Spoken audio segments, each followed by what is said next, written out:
السلام علیکم ورحمۃ اللہ وبرکاتہ۔ الحمد للہ نحمدہ ونستعینہ ونستغفرہ ونعوذ باللہ من شرور انفسنا ومن سیئات اعمالنا من یہدہ اللہ فلا مضل لہ ومن یضلل فلا ہادی لہ واشہد ان لا الہ الا اللہ وحدہ لا شریک لہ واشہد ان محمدا عبدہ ورسولہ اما بعد فإن خير الحديث كتاب الله وخير الهدي هدي محمد صلى الله عليه وسلم وشر الأمور محدثاتها وكل محدثة بدعة وكل بدعة ضلالة وَكُلَّ ضَلَالَةٍ فِي النَّارِ۔ يَا أَيُّهَا النَّاسُ اتَّقُوا رَبَّكُمُ الَّذِي خَلَقَكُم مِّن نَّفْسٍ وَاحِدَةٍ وَخَلَقَ مِنْهَا زَوْجَهَا وَبَثَّ مِنْهُمَا رِجَالًا كَثِيرًا وَنِسَاءً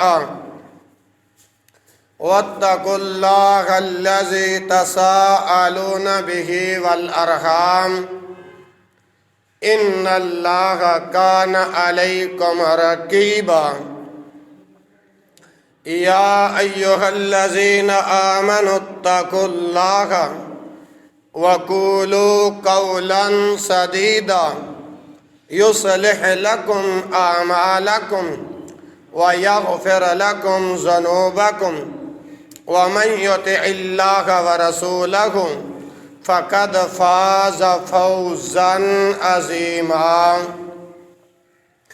يا أيها الذين آمنوا اتقوا الله حق تقاته ولا تموتن إلا وأنتم مسلمون اللهم صل على محمد وعلى آل محمد صلى الله عليه وسلم كما صليت على إبراهيم وعلى آل إبراهيم إنك حميد مجيد اللهم بارك على محمد وعلى آل محمد صلى الله عليه وسلم كما باركت على إبراهيم وعلى آل إبراهيم إنك حميد مجيد سبحانك لا علم لنا إلا ما علمتنا إنك أنت العليم الحكيم أعوذ بالله السميع العليم من الشيطان الرجيم من همزه ونفخه ونفسه بسم الله الرحمن الرحيم يا أيها الذين آمنوا اتقوا الله يا أيها الذين آمنوا أطيعوا الله وأطيعوا الرسول ولا تبطلوا أعمالكم تمام تر حمد و ثنا اللہ ذوالجلال والاکرام کی ذات اقدس کے لیے خاص ہے، جو کائنات کے نظام کو چلانے والا ہے، بگڑی بنانے والا ہے، غوث اعظم ہے، داتا ہے، گنج بخش ہے، رنج بخش ہے۔ درود و سلام امام الانبیاء، خطیب الانبیاء، امام المجاہدین، سید الکونین و سید الثقلین، امام الحرمین، امام القبلتین، امامنا فی الدنیا و امامنا فی الآخرہ جناب محمد الرسول اللہ صلی اللہ علیہ وآلہ وسلم کی ذات بابرکات پر درود و سلام کا نذران عقیدت پیش کرنے کے بعد، بزرگوں، ساتھیوں، مستمعین و ناظرین، اللہ رب العالمین کے فضل سے اور اس کی خاص رحمت سے،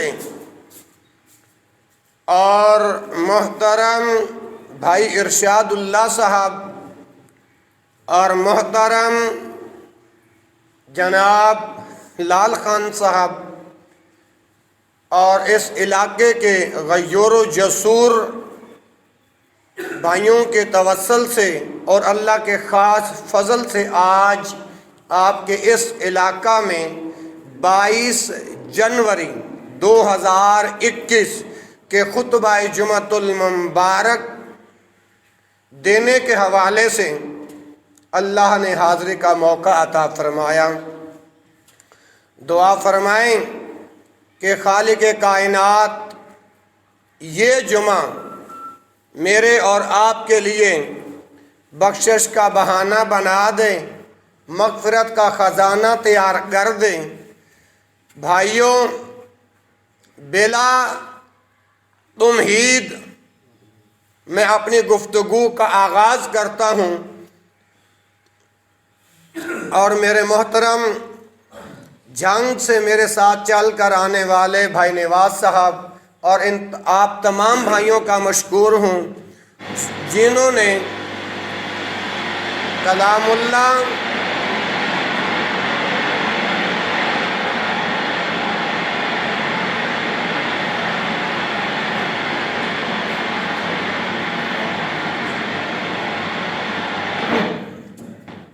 اللہ کا کلام اور پیارے مصطفیٰ حضرت محمد صلی اللہ علیہ وآلہ وسلم کے احکامات سنانے کی اللہ نے توفیق عطا فرمائی۔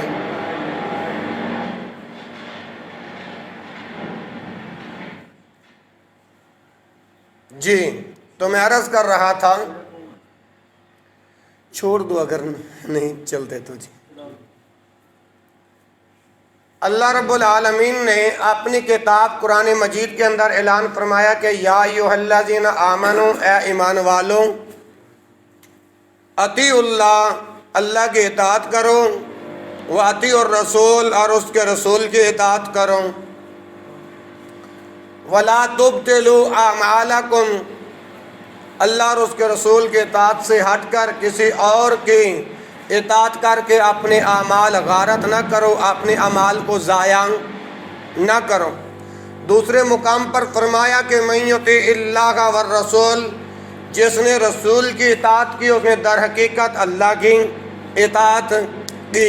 میرے محترم بھائیوں، اب ہم کلمہ گو مسلمان ہیں، اب ہم نے کلمہ پڑھا کہ لا الہ الا اللہ محمد الرسول اللہ۔ اس کلمے کی بنیاد، اس کلمے کا تقاضا یہ ہے کہ اللہ کے حکموں کو مانا جائے، اللہ کے ارشاد کو مانا جائے، اور نبی پاک صلی اللہ علیہ وآلہ وسلم کی فرما برداری کی جائے، آپ کی اطاعت کی جائے، آپ کے کہنے کے پیچھے چلا جائے۔ فاتبعونی یحببکم اللہ، جب اللہ کے رسول کی پیروی کریں گے نا، پھر اللہ ہمیں اپنا محبوب بنا لے گا، پھر اللہ ہمیں اپنا دوست بنا لے گا۔ تو میرے محترم بھائیوں، اب توجہ کرنا، ویسے تو زندگی کے ہر معاملے میں اللہ اور اس کے رسول کی اطاعت کرنی چاہیے، لیکن آج افسوس کی بات یہ ہے کہ ہم کلمہ بھی پڑھتے ہیں اور نبی پاک صلی اللہ علیہ وآلہ وسلم کے حکموں کی مخالفت بھی کرتے ہیں۔ اب آئیے ذرا توجہ میری طرف کرنا۔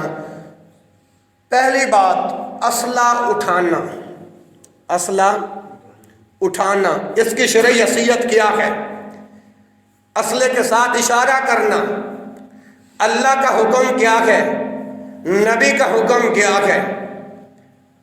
بعض اوقات ہمارے اس مسلم معاشرے کے اندر کوئی بندہ عداوت و دشمنی سے ہٹ کے اگر مزاح کے طور پر ریفل، پسٹل یا جو ہتھیار اٹھاتا ہے اور مذاقاً کہتا ہے کہ میں تجھے مار دوں گا، اور بعض اوقات اس مذاق سے وہ انگلی، اس کو ہم عربی میں سبابہ کہتے ہیں، یہ جب گھوڑے کے اوپر رکھتے ہیں تو انگلی لگتی ہے تو گولی نکل جاتی ہے اور اگلا بندہ اس دنیا سے۔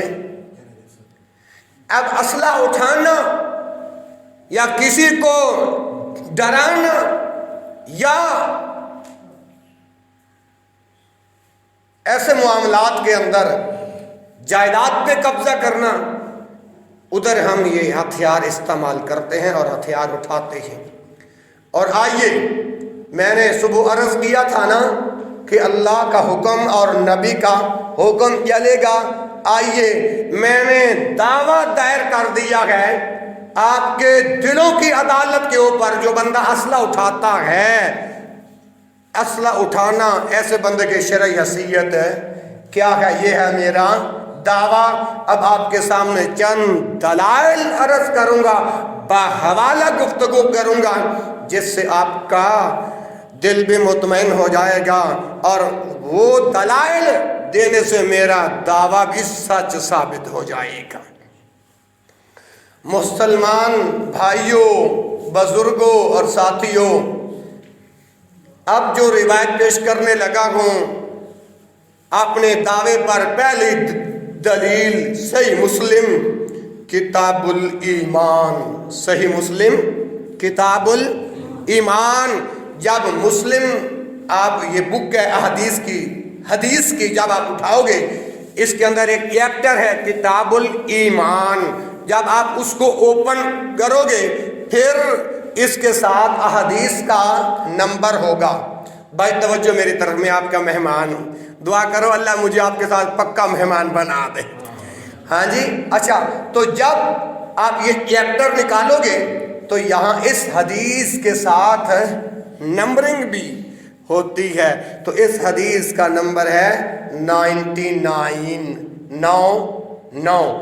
حوالہ آ گیا، پہلے میں نے دعویٰ دائر کیا ہے، دعویٰ دائر کرنے کے بعد حوالہ دیا ہے، ابھی تک میں نے دلیل دی نہیں ہے، ابھی حوالہ دیا ہے، حوالے کے بعد راوی کا نام پیش کرنے لگا ہوں، ایاس بن سلمہ۔ ایاس بن سلمہ نے اپنے والد سے روایت کیا، یہ راوی کا نام آ گیا۔ اب انہوں نے جو نبی کریم صلی اللہ علیہ وآلہ وسلم سے جو بیان کیا ہے، یعنی اب یہ راوی انہوں نے اپنے والد سے، ان کے والد نے امام الانبیاء سے جو سنا وہ بیان کرتے ہیں۔ اب جو راوی کائنات کے امام کا فرمان بیان کرے اس کو متن کہا جاتا ہے۔ کیا کہا جاتا ہے؟ متن۔ اور متن جو عربی عبارات ہوتی ہے اس کو متن کہا جاتا ہے۔ اور آئیے جینون حوالہ پیش کر دیا ہے اور جینون بات پیش کرنے لگا ہوں۔ کائنات کے امام کا کلمہ پڑھنے والوں، آمینہ کے لال نے فرمایا تھا من صلی علینا السیف فلیس منا۔ یہ کس کا فرمان ہے؟ رسول اکرم صلی اللہ علیہ وآلہ وسلم کا۔ فرمایا من صلی علینا السیف فلیس منا۔ اب جو آپ کا فرمان متن کی صورت میں آپ کے سامنے پڑا ہے، اب اس کا ترجمہ کیا ہے؟ من صلی علینا السیف، جس نے ہمارے مسلمانوں پر ہتھیار اٹھایا۔ ہتھیار من صلی علینا السیف۔ ماشاءاللہ بھائی ارشاد اللہ صرف نحو جانتے ہیں۔ علینا نون جہاں آتا ہے اور معنی جمع کا ہوتا ہے۔ من صلی علینا السیف فلیس منا، یہاں پر بھی نون آیا ہے، اور جس نے ہمارے مسلمانوں پر اسلحہ اٹھایا وہ ہم میں سے نہیں ہے۔ فلیس منا، وہ ہم میں سے نہیں۔ فلیس منا کا پہلا معنی یہ ہے کہ وہ ہم میں سے نہیں۔ دوسرا معنی وہ ہمارے طریقے پر نہیں۔ تیسرا معنی وہ ہمارے حکم پر نہیں۔ چوتھا معنی وہ ہمارا نبی نہیں اور میں ان کا۔ یہ 4 معنی میں نے بیان کیے ہیں۔ اچھا، عمل کے لیے کتنی حدیثوں کا ہونا ضروری ہے؟ ایک، لیکن میں دوسری حدیث بھی پڑھ دیتا ہوں۔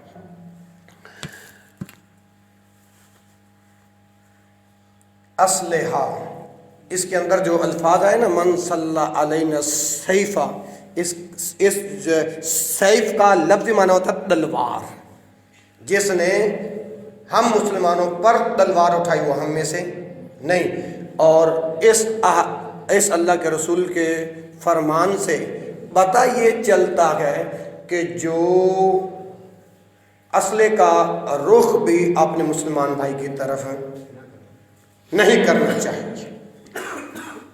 حضرت ابو ہریرہ رضی اللہ عنہ سے روایت، امام الانبیاء حضرت محمد الرسول اللہ صلی اللہ علیہ وآلہ وسلم نے ارشاد فرمایا، توجہ ہے نا جی، من اشار الی اخیہ بحدیدۃ فإن الملائکۃ تلعنہ حتی یدعہ وإن كان أخاه لأبيه وأمه۔ اب یہ جو دوسری دلیل میں نے جو پیش کی ہے نا، اس کا حوالہ یہ صحیح مسلم کے اندر بھی موجود ہے۔ اب یہ جو روایت جو متن کی صورت میں پڑھی ہے یہ صحیح مسلم میں موجود ہے، اور مسلم کے اندر حدیث کا نمبر ہے 2616۔ کیا نمبر ہے بھائیوں؟ 2616۔ اب اس روایت کا ترجمہ سنیے گا، من اشار الی اخیہ بحدیدۃ، جس آدمی نے من اشار الی اخیہ بحدیدۃ، جس آدمی نے اپنے مسلمان بھائی کی طرف ہتھیار کے ساتھ اشارہ کیا۔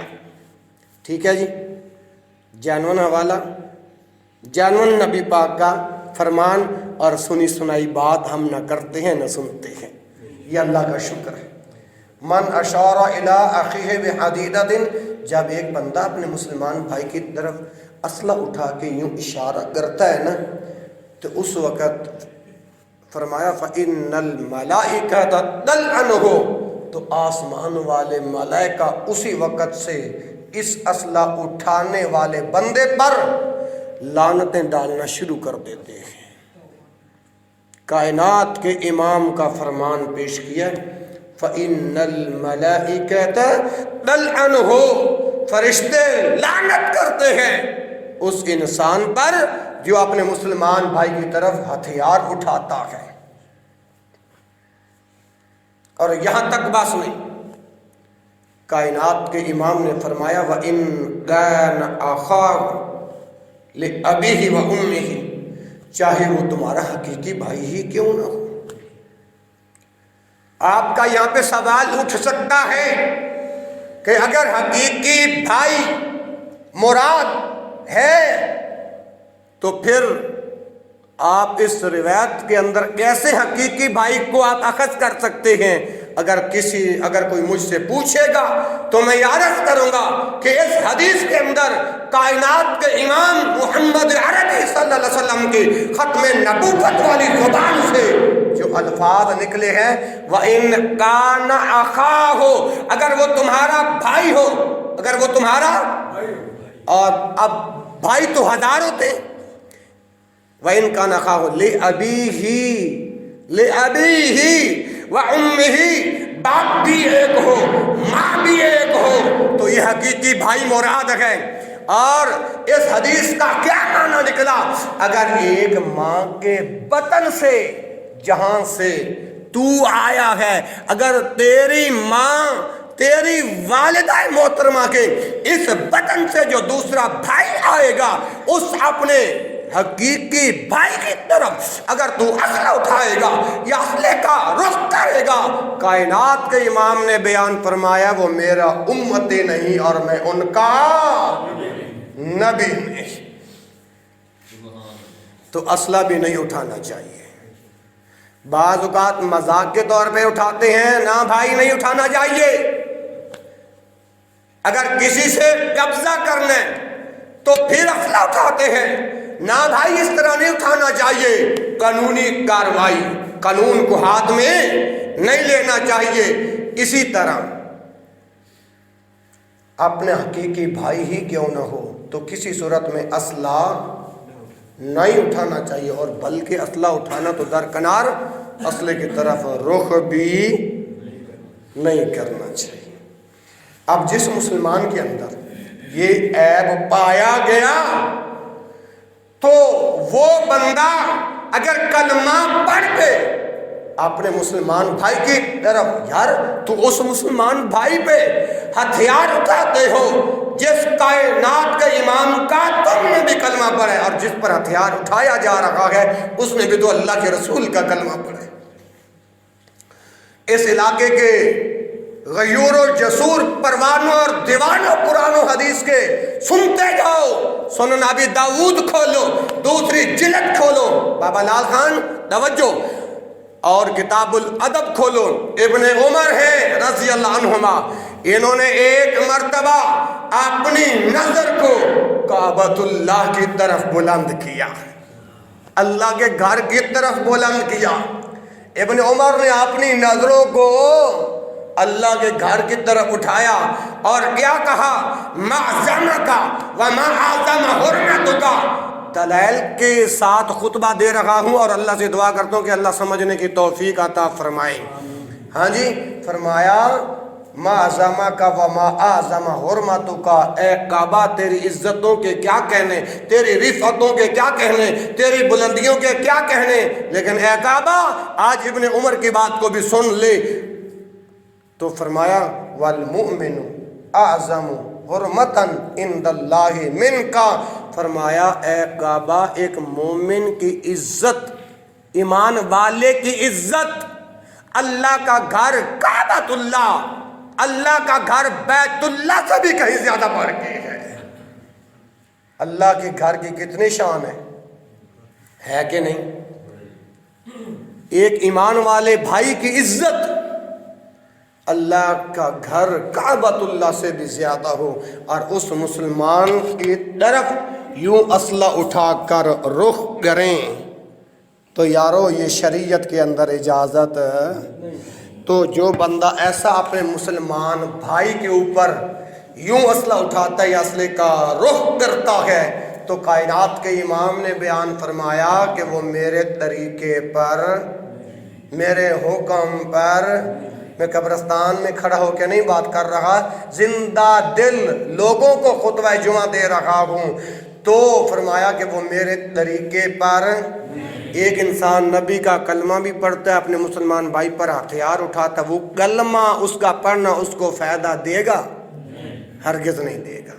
دعا کرو اللہ ہمیں ایسے جرائم سے بچنے کی توفیق عطا فرمائے۔ آپ کہیں گے کہ بھائی آپ نے جرائم کا لفظ استعمال کیا ہے، لیکن ابھی تو آپ نے ایک جرم ثابت کیا ہے، آئیے آگے چلتے ہیں۔ اللہ اکبر۔ ایک مسلمان ہے دوسرے مسلمان کو جو ہے نا دھوکہ دیتا ہے۔ اب یہ دوسرا جرم بیان کر رہا ہوں، اور قرآن و حدیث کی روشنی کے اندر اصلاح کرنے کی کوشش کر رہا ہوں۔ بندہ جب بیمار ہوتا ہے تو ڈاکٹر کے پاس جاتا ہے کہ ڈاکٹر صاحب دوائی دے دو، میڈیسن دے دو۔ اسی طرح جب ہمارے اندر یہ جرائم پائے جائیں تو ہماری اصلاح اللہ کے قرآن سے اور مدینے والے مصطفیٰ کے فرمان سے ہوگی۔ اب ایک مسلمان دوسرے مسلمان کو دھوکہ دے رہا ہے۔ روزمرہ زندگی میں کتنے معاملات ایسے ہوتے ہیں، حتیٰ کہ بعض ایسے نوجوان ان موبائلوں سے جو وہ ایزی پیسہ کچھ نکلواتے ہیں تو ان کے نمبر پر 37 سے میسج آتا ہے، وہی میسج ایک سادہ لو انسان کو میسج بھیجتے ہیں، پھر اپنی عورتوں سے فون کرواتے ہیں کہ بھائی غلطی سے ہمارا آپ کی طرف ایزی پیسہ آ گیا ہے، ہم تو مزدور بندے ہیں، تو برائے مہربانی وہ 5000 روپے آپ کی طرف آ گیا تو آپ ہمیں واپس کر دیں۔ اگر جو سادہ لو انسان جس کا ایمان اتنا سٹرانگ اور مضبوط ہوتا ہے وہ کہتا ہے اچھا میں باجی تیرا 5000 کھا کے میں نے کوئی امیر تو نہیں بن جانا، لیکن آپ جیسے واپس کرواتی ہیں کروا لیں۔ پھر ایک پالیسی چل رہی ہوتی ہے نا دھوکے کی، اس کے بعد پھر یہ دکاندار یا وہ دھوکا کرنے والا خود جو ان معاملات کو زیادہ جانتا ہے، پھر وہ اس انسان سے سادہ لو جس کی طرف میسج بھیجا ہوتا ہے اس کی طرف کال کرتے ہیں، پھر وہ کہتا ہے یہ ملاؤ، اس کے اکاؤنٹ کے اندر جتنے پیسے ہوتے ہیں وہ سارے نکال لیے جاتے ہیں۔ آج ہمارے اس مسلم معاشرے میں دھوکے کی ایک یہ بہت بڑی صورت چل رہی ہے۔ تو آئیے مسلم سے 2 حدیثیں پیش کر چکا ہوں، اب صحیح مسلم سے تیسری حدیث پیش کرنے لگا ہوں۔ اب یہ جو میں نے جو دوسرا عیب بیان کیا ہے وہ ہے دھوکہ دینے والا۔ اب صحیح مسلم کے اندر یہ روایت ہے 102، صحیح مسلم میں یہ روایت ہے 102 ہے۔ راوی اس کے ابو ہریرہ ہیں رضی اللہ عنہ، اور پتہ ہے ابو ہریرہ کون ہے؟ 5374 حدیثوں کا راوی ابو ہریرہ، اور بعض الناس تو اسے غیر فقیہ کہتے ہیں۔ اللہ کی قسم ہم جب ابو ہریرہ کا نام لیتے ہیں ہمارا ایمان بڑھ جاتا ہے۔ اور ابو ہریرہ رضی اللہ تعالیٰ عنہ سے یہ روایت ہے کہ امام کائنات جناب محمد رسول اللہ صلی اللہ علیہ وسلم، اچھا یہ ذرا اشتمل السماء کر کے بیٹھو گے تو جمعے کے اجر و ثواب سے محروم ہو جاؤ گے، یہ یعنی گھٹنے کھول کر بیٹھو، اگر اس طرح بیٹھو گے تو جمعے کا ثواب ضائع ہو جائے گا۔ ہاں اس کو کھول دیں بھائی ارشاد اللہ صاحب، اس کو اپنی زبان میں سمجھائیں۔ اب جمعہ پڑھنے کا ثواب آپ کو ملے گا، اس طرح بیٹھ کر جمعہ ادا کرنا آپ کو جمعے کا ثواب نہیں ملے گا۔ اپنی طرف سے بات نہیں کر رہا، سنن ابی داؤد کے اندر حدیث موجود ہے، اس کو کہتے ہیں اشتمل السماء۔ اچھا بات کی سمجھ آ رہی کہ نہیں؟ اچھا ابو ہریرہ رضی اللہ تعالی عنہ حدیث کے راوی ہیں، فرمان کائنات کے امام محمد عربی، یارو مرشد اعظم کا نام لیا ہے، اور ہماری زبانوں نے اتنی حرکت نہیں کی کہ ہم صلی اللہ علیہ وآلہ وسلم پڑھ لیں. اور یاد رکھیں مرشد کون ہوتا ہے, مرشد کسے کہتے ہیں. گرامر کی زبان کے اندر مرشد کیا ہے بھائی؟ ارشاد اللہ صاحب اس بات پہ زیادہ توجہ کریں گے, اور یہ جملہ ان کے ملک کرنے لگاؤں. ارشدہ یرشد ارشادن فہو مرشد, باب متعدی ہے, اور مرشد کا معنی ہوتا ہے سیدھی راہ پہ چلانے والا, سیدھی راہ پہ. اور قرآن نے کیا کہا؟ وَأَنِعْبُدُونِي هَذَا صِرَاطٌ مُسْتَقِيمٌ, کہ تم میری عبادت کرو, یہ سیدھا راستہ ہے. ٹھیک ہے. اور اللہ نے اپنے قرآن کے اندر ایک اور مقام کے اوپر خطاب کرتے ہوئے کہا یا ایھا الذین آمنوا, یہاں خطاب ایمان والوں کو ہے, یہاں خطاب ایمان والوں کو ہے. یا ایھا الذین آمنوا ادخلوا فی السلم کافہ, اے اہل ایمان کی جماعت دین اسلام کے اندر پورے کے پورے داخل ہو جاؤ. کیا معنی ہے رب کے قرآن کے ان جملوں کا؟ کہ سر کے بال سے لے کر پاؤں کے آخری ناخن تک اپنے آپ کو دین اسلام کے اندر ڈھال لو, اپنے آپ کو دین اسلام کے مطیع کر لو, فرما بردار کر لو. کامیابی اسی کے اندر ہے. اور آگے فرمایا وَلَا تَتَّبِعُوا خُطُوَاتِ الشَّیطان, شیاطین کے قدموں کی پیروی.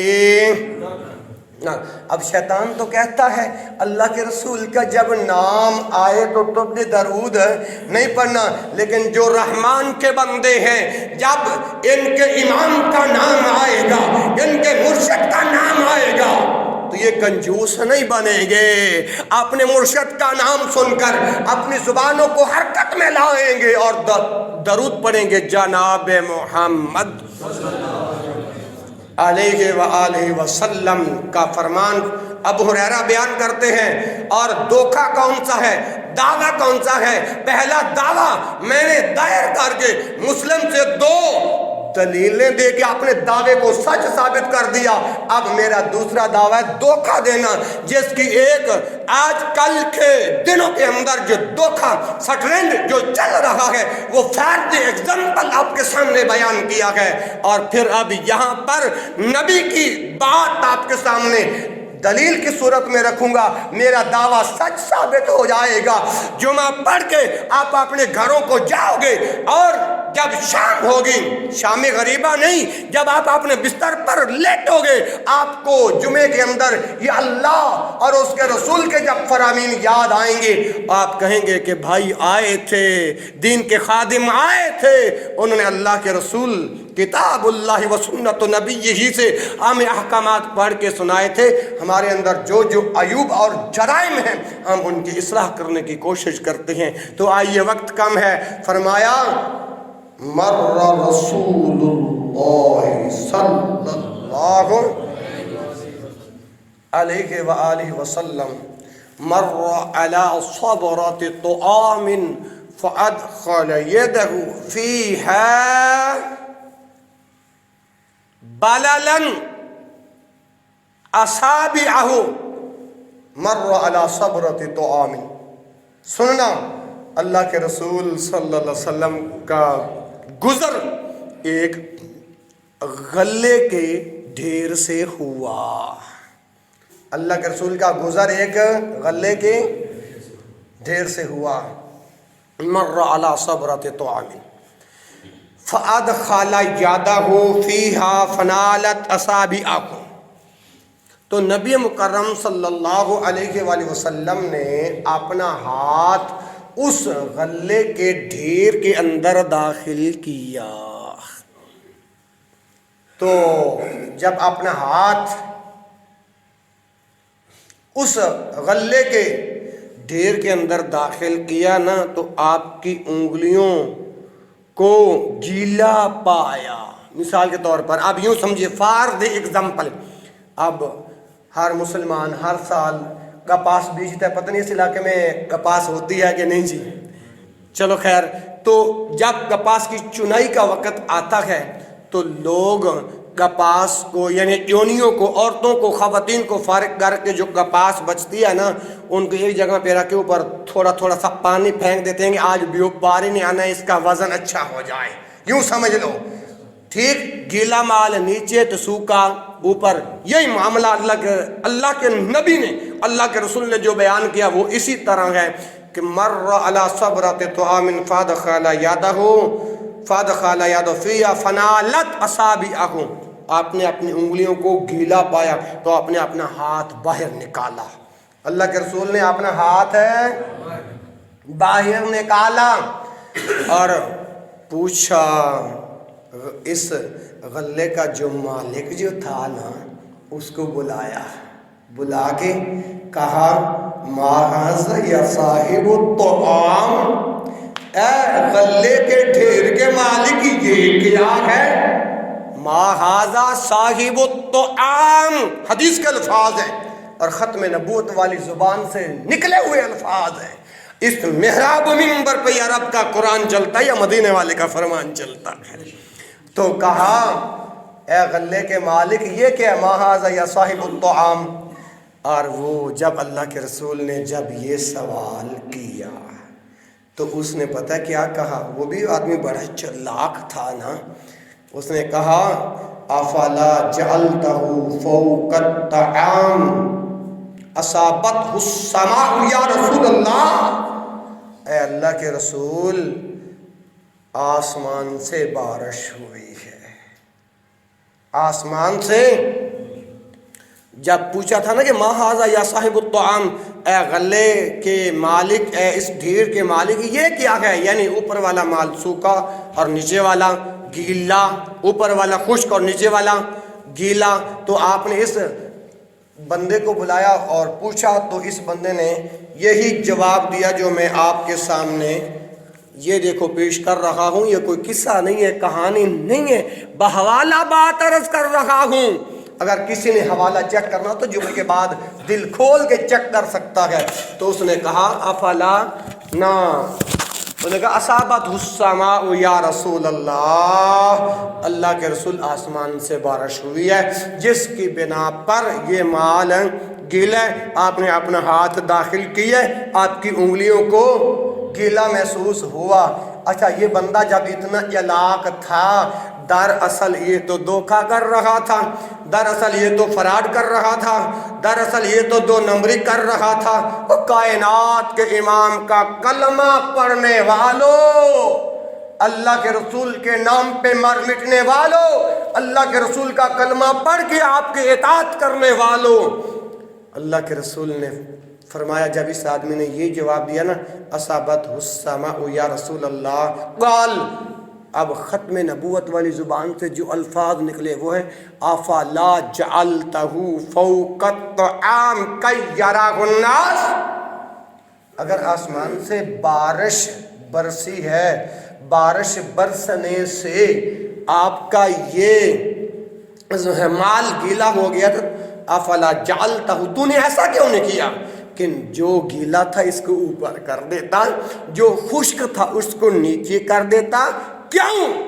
کئی یراہ الناس، تاکہ لوگ اسے دیکھ لیتے. لوگ اسے، بھائی یہ مال گیلا ہے اور یہ خشک ہے.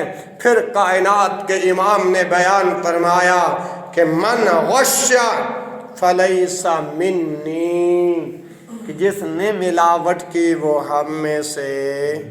یعنی کہ یہ منی کا جو لفظ ہے یہ بتا رہا ہے کہ اس کا میں محمد کے ساتھ کوئی تعلق ہے. اس روایت کے اندر صحیح مسلم 2616 جس کا نمبر بتایا ہے، اس کے اندر یہ الفاظ ہیں اور اگلی روایات بالکل سیم اسی طرح ہیں اور آخر میں یہ الفاظ ہیں، وَمَنْ غَشَّ فَلَيْسَ مِنَّا.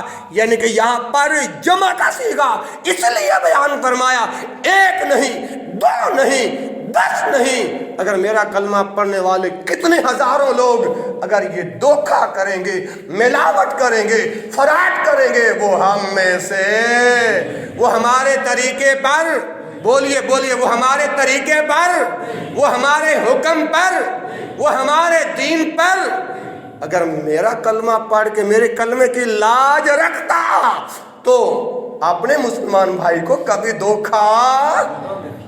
یہ ایک دلیل ہو گئی. دعویٰ میرا سچ ثابت ہو گیا کہ دھوکہ جو کسی مسلمان بھائی کے ساتھ کرتا ہے اس کا نبی پاک کے ساتھ کوئی واسطہ نہیں، اور نبی پاک ایسے امتی سے بری الذمہ ہے. اور آگے آئیے ایک اور روایت پیش کر دیتا ہوں تاکہ یار تیرا دل ٹھر جائے، تیرے دماغ کو سکون مل جائے۔ کائنات کے امام کا کلمہ پڑھنے والوں بے بانگے دوہر کائنات کے امام کا فرمان پیش کر رکھا ہوں۔ فرمایا ایاکم والغلول فإن الغلول خزي على صاحبه يوم القیامہ۔ موتا امام مالک اٹھا، اس کے اندر یہ حدیث موجود ہے۔ اب اس سے پہلے آپ کا دل سوال کر رہا ہوگا کہ قاری صاحب نے پیغمبر کی حدیث پڑھی ہے، قرآنی آیت نہیں پڑھی، تو میں قرآن کی آیت پڑھ کے قرآن کی نص پیش کر کے اپنے دعوے کو سچ ثابت کروں گا۔ وہ یہ ہے کائنات کے امام پہ نازل ہونے والا قرآن۔ اور لوگوں ایک وحی جلی ہے، ایک وحی خفی ہے، اور لوگوں ایک وحی مطلوع ہے، ایک غیر وحی مطلوع ہے۔ اللہ نے اپنے محبوب پیغمبر پہ جو قرآن نازل فرمایا اسی کے اندر یہ حکم ہے ما آتاکم الرسول فخذوہ وما نہاکم عنہ فانتہوا۔ جو کچھ اللہ کے رسول تمہیں دیں وہ لے لو، اور جس سے اللہ کے رسول تمہیں روکیں اس سے رک جاؤ۔ اللہ کے رسول جو دین لے کے آئے ہیں اس دین کا نام اسلام ہے۔ ان الدین عند اللہ الاسلام۔ تمام ادیان میں سے بہترین دین کون سا ہے؟ آج بولنا ہوگا بہترین دین کون سا ہے؟ اسلام۔ اور مسلمانوں اس دین کے علاوہ اور وہ دین کیا ہے؟ کائنات کے امام کے سینے پہ رب ذوالجلال نے یا قرآن نازل کیا یا حدیث نازل کی ہے، اور کلام اپنا رب کے حکم کو کہتے ہیں، اور فرمان ہوتا اللہ کا ہے، زبان محمد رسول اللہ کی ہوتی ہے، اس کو حدیث کہتے ہیں۔ تو اللہ کے رسول جو دین لے کر آئے وہ دین تو مکمل ہے۔ دلیل الیوم اکملت لکم دینکم واتممت علیکم نعمتی ورضیت لکم الاسلام دینا۔ آج کے دن میں نے تمہارے لیے تمہارا دین مکمل کر دیا ہے۔ الیوم اکملت لکم دین